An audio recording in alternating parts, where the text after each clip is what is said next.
Hi, I'm LDS in Medium, and thank you so much for tuning in today.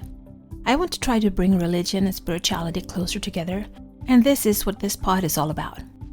I will talk about my own thoughts and feelings as I am both LDS and have spiritual gifts, something that I've had my whole life, but I always thought that it was hard to combine these gifts with my religion. This has torn me into two directions, and I have talked to many people who feel the same way. I can't choose not to have my spiritual gifts, but I can choose how I use them. And I always want to use them for good and to help others. I believe my heavenly parents gave them to me for a reason. So, this is me. Join my quest for knowledge. Men vs. Women, Chapter 9. Next part of the chapter is called How Desire Take Flight. So in the beginning of every relationship, there is an abundance of desire.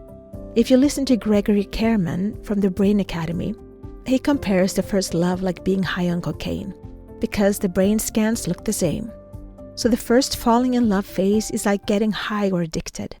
He also says that the part of your brain shut down and makes you disinterested in any red flags or bad behavior. You just don't see it. He says love, beautiful, romantic, passionate love, comes down to a brain malfunction.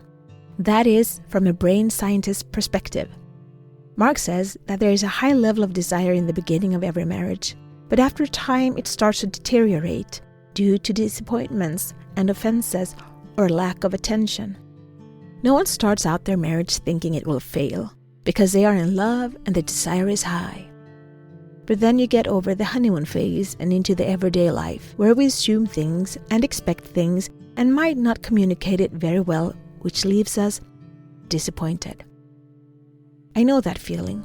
The few times I tried to tell my ex-husband that I wanted to have more physical touch, he would pat my cheek or head or shoulder a few times per day for a week or two, and then it was back to nothing. Disappointment and I are really good friends. Now, however, I am more disappointed in myself. If I wanted touch, I should have gotten myself more massages at the parlor than expecting anything from someone who obviously couldn't meet my needs. That, I think, is the thing. Expectations.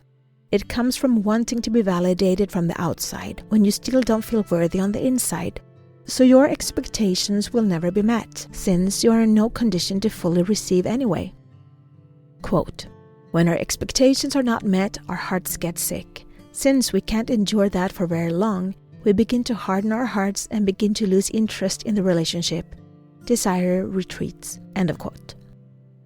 Looking back, I can see the signs of that in my marriage.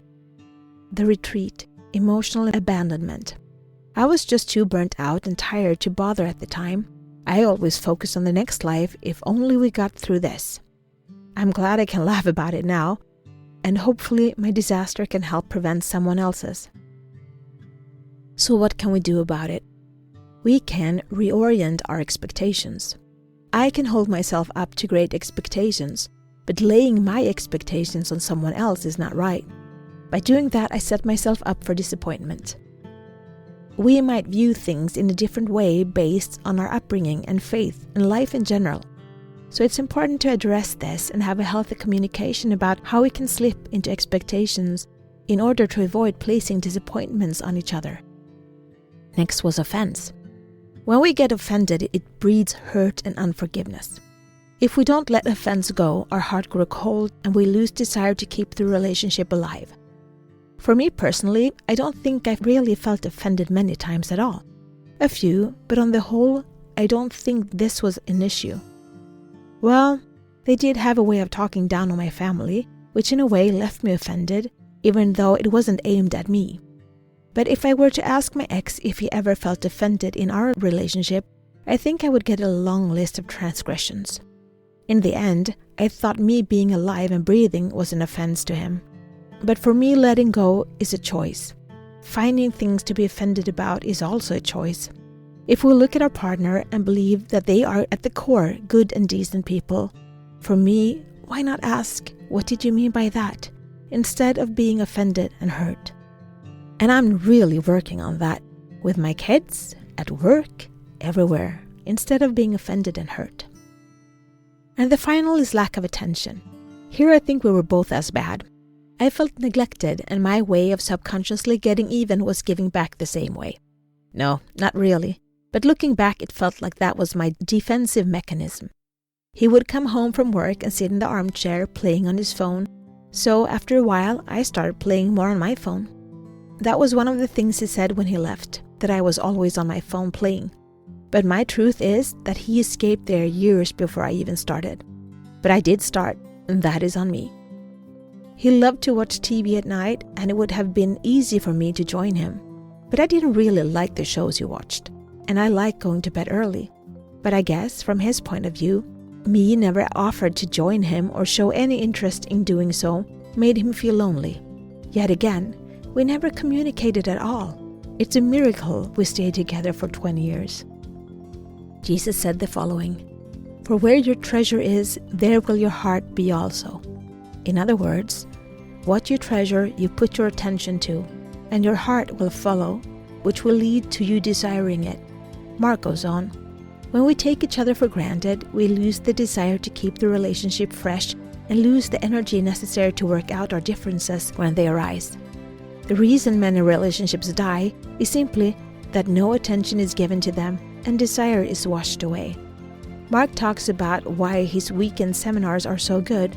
It's mainly because couples come together to the seminars, and during the seminars they start to focus on each other and give each other attention, which rekindles desire. I think I read somewhere in this chapter about him being out shopping with his wife, but all he looked at was his wife, the way she looked at groceries, and he really placed all his focus only on her, and his desire for her grew stronger. Where focus goes, energy, or in this case, desire, flows. Back to the couple we met in the beginning. Well, it ended up with a man leaving his wife. Mark says that he has discovered that you can actually leave a relationship without leaving it physically. I guess that was what happened to my marriage. We lived together, yet miles apart. So instead of saying, "Here I am," say, "There you are." Sound happy and celebrate your partner. Feel giddy and excited about seeing each other. Focus on them. Breathe into them. I really wish I had someone to try this on.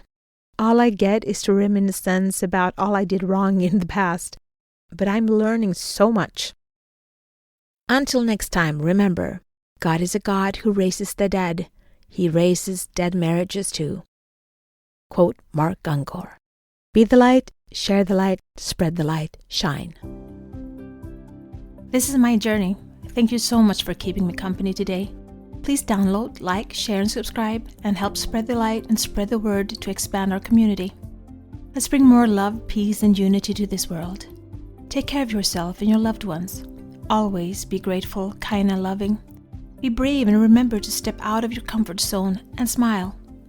If you support us on Patreon, you will get access to our meditations and extra materials so you can download them as MP3. Also, we now have a Facebook group, which you can access from our Facebook community. Please answer the questions as you apply to participate. It will be a safe haven where we can keep discussing religion and spirituality, our spiritual gifts, and self-development. Remember, one person can make a difference, but together we can change the world.